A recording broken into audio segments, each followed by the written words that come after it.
Evan's Journal, Book 1, The Phone Disaster, by Bawari Sabri. Chapter 1, Busted by Mrs. Thompson. My name is Evan and my school has a strict cell phone policy. If they see your phone, they take it away and give it back at the end of the day. That happened to me today, and I hated it. A couple of kids told me it was okay to have my phone out when there were no teachers around. I can't believe I trusted them. Then Mrs. Thompson caught me red-handed. She said, "Evan, you know the school policy. Phones are not allowed until you're off school grounds. You should have known better." I tried to explain, but the other kids said it was okay if there are no teachers around. Mrs. Thompson wasn't buying it. "The rules are clear, Evan. You need to follow them regardless of what others say. I'll need to take your phone and you can pick it up at the end of the day." I mentioned the names of the kids who told me it was okay, but she just frowned and said, "I'll have a word with them about spreading incorrect information. But for now, let's focus on making sure you understand the rules." So, yeah, she took my phone. Seriously? Why do they even have this policy? After the whole phone fiasco, I spent the rest of the day sulking in class. How was I supposed to survive without my phone? It's not just a device, it's my lifeline. My friends were messaging about the new game release and I couldn't join in on the excitement. Lunchtime was the worst. Everyone was gathered, animatedly discussing strategies, and there I was, stuck staring at my boring sandwich. I caught sight of the kids who got me into this mess. They were laughing, completely unfazed. Did they even care that I got caught? Later, Mrs. Thompson had a chat with me after class. She looked serious. "Evan," she said, "it's important to think for yourself. Don't let peer pressure dictate your choices." I nodded, trying to look like I understood, but inside, I was just frustrated. Finally, the end of the day came. I waited impatiently in line to get my phone back. When I finally got it, I felt a wave of relief. I turned it on, only to find 10 missed messages from my friends asking where I was. Talk about FOMO, fear of missing out. As I walked out of school, I promised myself I'd be more careful next time. But deep down, I knew the temptation of having my phone out when nobody was looking would always be there. I'll have to be smarter. Chapter 2, The Plan. The next day, I decided to come up with a plan. I needed to stay out of trouble but still be part of the fun. So during breakfast I told my little sister Lily about my phone fiasco. "You won't believe what happened, Lily." She listened intently while munching on her cereal. "You should just use your notebook to take notes instead," she suggested. That gave me an idea. What if I started a notebook trend? I could sketch funny comics about my day and share them with my friends at lunch instead of scrolling through my phone. It might just keep me in the loop. When I got to school, I carried my trusty notebook everywhere. I scribbled down ideas and doodled during class. It was surprisingly fun. At lunch, I pulled out my notebook and showed my sketches to my friends. "Look at this one. It's us trying to explain soccer strategies to Mr. Lopez." They burst out laughing and for a moment I forgot about my phone completely. Jake, one of the kids who got me into trouble, said, "Dude, you should totally keep doing this. You're funnier than I thought." That felt good to hear. Maybe I could turn this whole disaster into something positive. Chapter 3, The Comedy Corner. By Friday, I had a full week of sketches, and my notebook was filled with jokes about school life. I decided to take it a step further and host a comedy corner at lunch next week. I would invite everyone to share their funny stories or sketches. I put up a little sign on the lunch table, "Join Evan's Comedy Corner, bring your best jokes." At first, some of my friends were skeptical. "Are you serious?" Jess asked. "You really think people will show up?" "Why not? We all need a laugh," I replied, trying to sound confident. When Monday rolled around, I was nervous. Would anyone actually come? As I set up my makeshift stage, a bench in the cafeteria, I could feel my heart racing. Surprisingly, people started to gather. I kicked off the comedy corner by sharing one of my favorite sketches about homework monsters. The crowd laughed. I could hardly believe it. One by one, my friends joined in, sharing their own stories and sketches. Even kids I didn't know very well were cracking jokes. The cafeteria filled with laughter, and for the first time in a while I felt like I belonged. Chapter 4, A New Reputation. As the weeks went on, my comedy corner became a regular event. People started to look forward to it, and I found myself making more friends. It was amazing how something that started as a phone disaster turned into something positive. One day, Mrs. Thompson approached me during lunch. "Evan, I've heard great things about your comedy corner," she said with a smile. "I think it's wonderful that you found a creative way to connect with your classmates." I felt a rush of pride.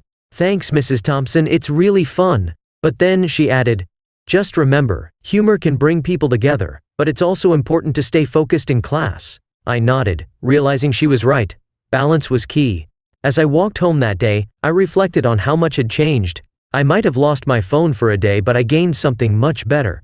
A sense of community and creativity. Now, I'm starting to think that maybe the rules aren't so bad after all. They pushed me to discover new things about myself and my friends. I'll just have to keep this momentum going. Who knows what other surprises are waiting for me.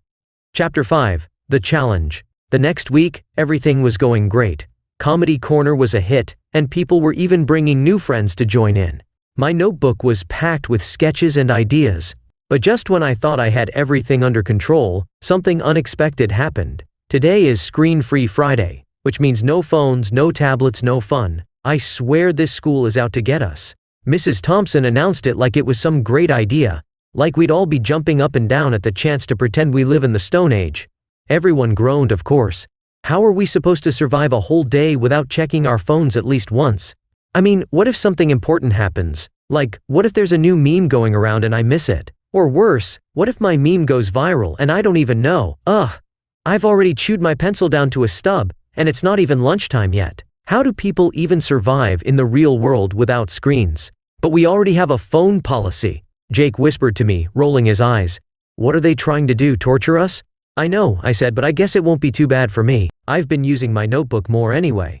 The thing was, this new rule meant everyone had to find something to do without their screens, and not everyone had jumped on the notebook trend like I had.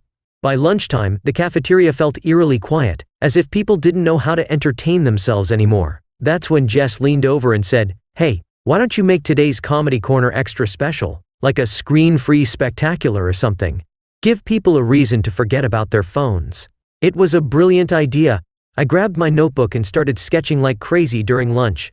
I drew comics about life without screens, imagining kids trying to text with paper airplanes and doodling versions of video games with stick figures. When I showed them to the group, laughter filled the air again. It was exactly what we all needed. Then something amazing happened. Jess came up with an idea to take Comedy Corner to the next level.